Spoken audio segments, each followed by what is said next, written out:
A simple mother framed in court, her hidden law degree exposed the judge's corruption. The sun was just rising over the quiet suburban neighborhood as Emily Carter wiped her hands on her apron, flipping pancakes for her 7-year-old son, Jake. She was used to these early mornings, just another single mom trying to make ends meet. Her life was simple: work at the local diner, take Jake to school, and hope the bills didn't pile up too high. But today felt different. There was a knock at the door, sharp and official. When she opened it, 2 police officers stood there, their faces stern. "Emily Carter," one asked, "you're under arrest for embezzlement from the grocery store you worked at 2 years ago." Her heart dropped. Embezzlement? She'd never stolen a thing in her life. Jake clung to her leg, his eyes wide with fear as they handcuffed her right in front of him. "Mommy, what's happening?" he cried, but she could only whisper, "It's a mistake, baby. It'll be okay." The courtroom was cold, the air thick with tension. The prosecutor, a slick man in an expensive suit, painted her as a thief who'd stolen thousands. The evidence? Falsified records with her name on them. Emily's public defender barely looked at the papers before urging her to take a plea deal. "They've got you," he muttered, but Emily knew the truth. She was being set up. As the judge, a stern-faced man named Harold Brenner, prepared to deliver the verdict, something in his tone made her pause. He spoke too smoothly, like he'd already decided long before the trial began. That's when it hit her. She recognized him. Not from TV or the news, but from law school. 20 years ago, they'd been in the same class, and she'd dropped out after the first year. Or so everyone thought. Her fingers trembled as she stood up, cutting off the judge mid-sentence. "Your Honor," she said, her voice steady despite the storm inside her, "I think you've forgotten something." The room went silent. Judge Brenner's eyes narrowed. "And what's that, Miss Carter?" She took a deep breath. "You flunked out of Harvard Law." "I didn't. I graduated top of our class, under a different name." The gasp in the room was audible. The prosecutor's smirk faded, and for the first time, Judge Brenner looked nervous. Emily leaned forward, her next words dropping like a bomb. "So imagine my surprise when I saw your signature on those fake financial records. Because I know your handwriting, and I know you've been covering for the real thief." The courtroom erupted. Jake, sitting in the back with a neighbor, watched his mother with awe. This wasn't just a mistake. This was a setup. And Emily wasn't just a diner waitress anymore. She was the one person who could bring it all crashing down. The prosecutor, Mark Rollins, quickly stood up, his face red. "Your Honor, this is outrageous. Miss Carter is clearly trying to distract from her own crimes." But the judge didn't respond right away. His fingers tapped nervously against the bench, his eyes locked onto Emily. The murmurs in the courtroom grew louder. Reporters in the back row scrambled to type on their phones. This was about to be front-page news. Emily didn't back down. She reached into her pocket and pulled out a folded yellowed paper. "My law degree," she said, holding it up. "Under my maiden name, Emily Wright." The name sent a ripple through the room. Wright was a name people in legal circles knew. Top of her class, then vanished. No one ever connected her to this struggling, single mom. Judge Brenner's jaw tightened. He knew she wasn't bluffing. Before he could react, a man in the back stood up. Detective Ryan Cole, the officer who had originally arrested her. "Your Honor," he said, his voice firm, "I think we need to pause this trial. If there's even a chance evidence was tampered with, we can't ignore it." The judge hesitated, then slammed his gavel. "Court is adjourned for 1 hour." As the crowd buzzed, Emily was led to a small side room. Detective Cole followed her in, closing the door behind him. "You're playing a dangerous game," he said quietly. "Brenner has friends in high places." Emily crossed her arms. "Then why are you helping me?" Cole sighed, running a hand through his hair. "Because I checked the grocery store's records after your arrest. The real thief? The owner's son. And Brenner's been taking bribes to bury cases like this for years." Emily's mind raced. This was bigger than her. If Brenner was corrupt, how many others had he hurt? And why was she the one set up? Before she could ask more, the door burst open. Brenner's bailiff, a broad-shouldered man with cold eyes. "Judge wants to see you, now." Cole stepped between them. "She's not going anywhere alone." The bailiff smirked. "Then I guess you're both coming." As they walked down the hall, Emily's phone buzzed in her pocket, a text from an unknown number. You shouldn't have said anything. Now Jake's in danger. Her blood ran cold. This wasn't just about the law anymore. This was a threat. And if they go after her son, then Brenner wasn't just corrupt.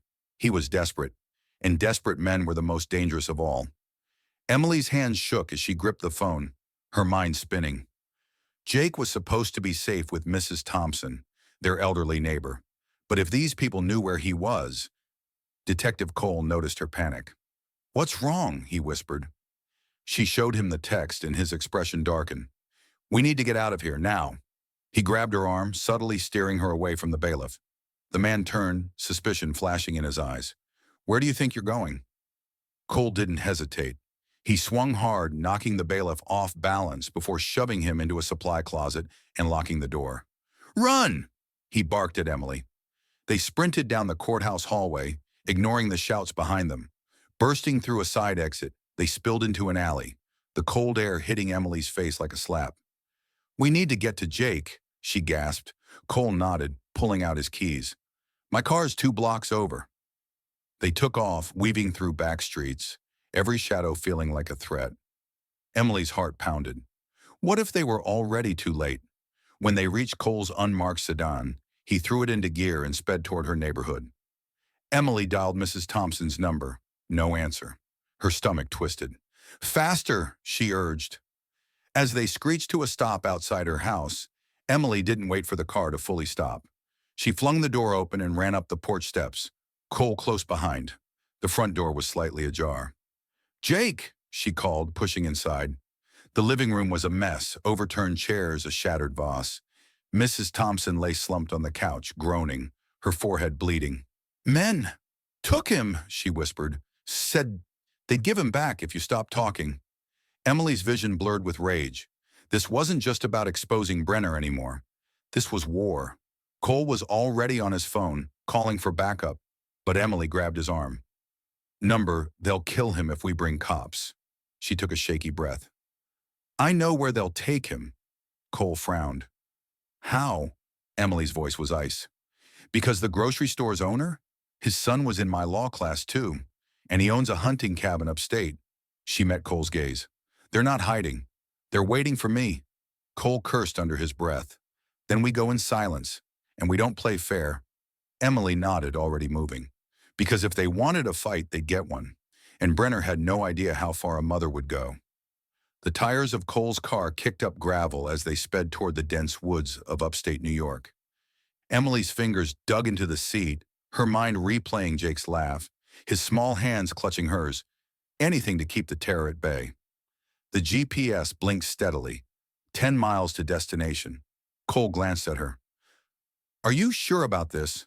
No backup, no warrants, just us walking into a trap. Emily didn't hesitate. They won't hurt him as long as they think I'll obey. But the second cops swarm the place, Jake becomes a liability. Her voice cracked. I can't risk that. Cole exhaled sharply. Then we need leverage, something to trade. Emily reached into her bag and pulled out a faded USB drive. How about proof that Brenner took a $500,000 bribe to acquit a drug lord last year? Cole's eyebrows shot up. You've had this the whole time? Not me, Emily said grimly. My old law partner hid it before he disappeared. I found it in his safety deposit box a month ago. That's why they framed me. Brenner must have realized I was digging. Cole whistled low. So this was never about the grocery store money? Emily shook her head. It was always about silencing me. The car slowed as they neared the turnoff, a narrow dirt road swallowed by trees. Cole killed the engine half a mile out, and they crept the rest of the way on foot. The cabin emerged through the pines, a deceptively cozy log structure with a single light burning in the window. 2 armed men patrolled the porch. Emily's pulse roared in her ears. Jake was there. Cole nudged her. Back entrance. She nodded. There's a cellar hatch around the back for firewood. We used to, her breath hitched. We used to play here when the owner's son and I were still friends. Moving like shadows, they slipped around back. The hatch was padlocked, but Cole snapped it with a wrench from his trunk. The cellar smelled of damp earth and gasoline. Above them, Floorboards creaked, voices arguing. "Just shoot the kid and dump them both in the lake," a man growled. "Shut up," snapped another. "Brenner wants her to recant first, or the whole thing falls apart." Emily's blood turned to fire. She mouthed to Cole, "Now." They burst up the cellar stairs into a kitchen just as one of the thugs walked in. Cole knocked him out cold with a frying pan. The other man lunged, but Emily drove her knee into his groin, then smashed his head against the counter. A door banged open, and there was Jake, tied to a chair, tears streaking his dirty face. "Mommy!" Emily sprinted to him, but a gun cocked behind her. "Drop the USB, Emily." She turned. The grocery store owner's son, her old friend Daniel, stood there, his smile venomous. "Or I paint the walls with your boy's brains." Cole froze, his own gun half raised. Emily's grip tightened on the USB. "You'd murder a child for Brenner?" Daniel laughed. "Number 4 me, because once Brenner's gone, I take his seat on the bench." His finger twitched on the trigger. "Last chance." Emily looked at Jake's terrified eyes, then hurled the USB straight at Daniel's face. As he flinched, Cole fired. The bullet struck Daniel's shoulder, spinning him around. Emily yanked Jake's chair over, shielding him as gunfire erupted. Cole took cover behind the fridge, returning shots. Then, sirens, distant but closing fast. Daniel cursed, clutching his bleeding arm. "This isn't over." He bolted out the front door just as police cruisers skidded into the clearing. Emily tore Jake's ropes free, crushing him to her chest. "I've got you, baby. I've got you." But as cops swarmed the cabin, one horrifying thought remained. Daniel got away, and he still had friends in black robes. The police swarmed the cabin, their flashlights cutting through the darkness as they secured the scene. Jake clung to Emily, his small body trembling against hers. Detective Cole gave a quick statement to the officers, his voice tight with urgency. "The guy who ran is Daniel Hart, son of the grocery store owner. He's armed, wounded, and desperate. Put out an APB immediately." One of the officers nodded, radioing it in, but Emily barely heard. Her eyes were fixed on the trees where Daniel had disappeared. He wouldn't run far, not when he had so much to lose. A paramedic tried to check Jake for injuries, but he refused to let go of Emily. "It's okay, sweetheart," she whispered, stroking his hair. "You're safe now." But the fear in his voice shattered her. He said they'd hurt you if I screamed." Emily's jaw clenched. Daniel had terrorized her son, and he was still out there. Cole pulled her aside as the paramedics finally coaxed Jake into an ambulance. "We need to get you both somewhere secure. If Daniel's still working with Brenner, they'll come after you again." Emily shook her head. "Number running won't fix this." She lowered her voice. "The USB wasn't the only copy. I have everything. Bank records, witness tampering, even a recording of Brenner admitting to taking bribes." Cole's eyes widened. "Where?" "Somewhere they'd never look." She glanced toward Jake in the ambulance. "But we need to move fast, before Brenner realizes he's not safe yet."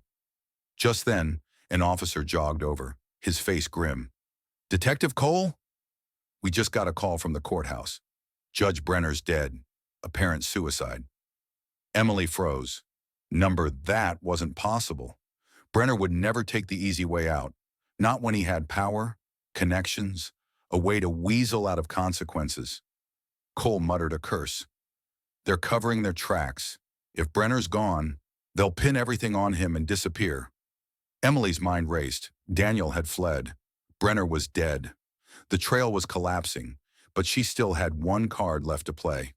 She grabbed Cole's arm. "I know where Daniel will go. His father's house. He's hurt, he's panicking, and he'll want revenge." Cole hesitated. "We should let the police handle it." Emily's voice turned steel. "After everything they've done, this ends tonight." Before he could argue, she turned and sprinted for his car. Cole swore under his breath but followed. As they peeled out of the clearing, Emily pulled out her phone and dialed a number she hadn't used in years. It rang twice before a wary voice answered. "Emily?" She didn't waste time. "Daniel's coming for you, Mr. Hart, and he's bringing the whole damn storm with him." There was a long silence. Then quietly, "I'll be ready." The call ended. Cole shot her a look. What was that? Emily stared out the window as the trees blurred past. Insurance. Because if Daniel wanted a war, she'd make sure he lost everything, even his own father. The Hart family estate loomed ahead, its wrought iron gate slightly ajar, as if someone had left in a hurry. Cole killed the headlights as they rolled to a stop, the engine's quiet rumble the only sound in the dark. Emily's fingers tightened around the USB in her pocket. Daniel's here, she murmured. He wouldn't run anywhere else. Cole drew his gun, checking the chamber. You stay behind me. If things go south, you grab Jake and run. She didn't argue. They slipped through the gates, sticking to the shadows. The mansion was eerily silent. No lights except a flickering glow from the study upstairs. Emily's pulse hammered. She knew that room. Daniel's father, Richard Hart, had once held lavish parties there, back when she and Daniel were still in law school, back before everything went rotten. A pained groan echoed from inside. Then a voice, Daniel's, raw with fury. You set me up. You and Brenner both. Emily and Cole exchanged a glance. Not a trap, a showdown. They crept up the grand staircase, avoiding the creaky third step Emily remembered from years ago. The study door was cracked open. Through the gap, they saw Daniel, his shoulder bloody, waving a gun at his father. Richard Hart sat behind his desk, pale but composed, a tumbler of whiskey untouched in front of him. You're being reckless, Richard said calmly. Brenner's dead. The trail ends with him. Daniel let out a broken laugh. You think I'm stupid? Emily has proof. Proof you helped bury. And now the cops are coming for me. He raised the gun higher. You're going to fix this. Emily didn't wait. She shoved the door open. Both men were startled. Daniel whirled, gun swinging toward her. But Cole was faster. Drop it, he barked, his own weapon trained on Daniel. For a heartbeat, no one moved. Then Richard Hart sighed. Emily Wright, I should have known you'd show up. She stepped forward, eyes locked on Daniel. It's over. The police have the evidence. Brenner's dead. You've got nowhere left to run. Daniel's hands shook, the gun wavering between her and his father. You ruined everything, he spat. Richard stood suddenly, knocking over his whiskey. Enough, he glared at his son. You were never supposed to involve her. Brenner got greedy, and now we're all paying for it. Emily's breath caught. We? Then Richard reached into his desk. Cole shouted, gun! But it wasn't a gun. It was a file. Richard tossed it onto the desk. Take it. Everything on Brenner. The bribes, the cases he fixed. Enough to bury his legacy forever. He looked at Emily, something almost like regret in his eyes. I tried to protect you. Even when Daniel insisted on framing you, I made sure the charges were weak. Easy to beat. Daniel recoiled. What? Emily's mind reeled. Richard had helped her, or was this another lie? Then headlights flooded the windows. Sirens wailed in the distance. Richard straightened his tie. Daniel, put the gun down. It's time to face the consequences. Daniel's face twisted. For a second, Emily thought he'd shoot. Instead, he turned the barrel toward his own temple. Emily lunged. No! But Cole was faster. His bullet struck Daniel's wrist, sending the gun clattering to the floor. Daniel collapsed, screaming, as police stormed the house. Richard didn't move, just watched as officers hauled his son away. Then very quietly he said to Emily, You were always the smartest one in the room. She should have felt victorious. But as Jake's cries echoed from the squad car outside, Mommy! Mommy! All she felt was tired. Cole squeezed her shoulder. Let's go home. Emily nodded, because for the first time in years, she actually could.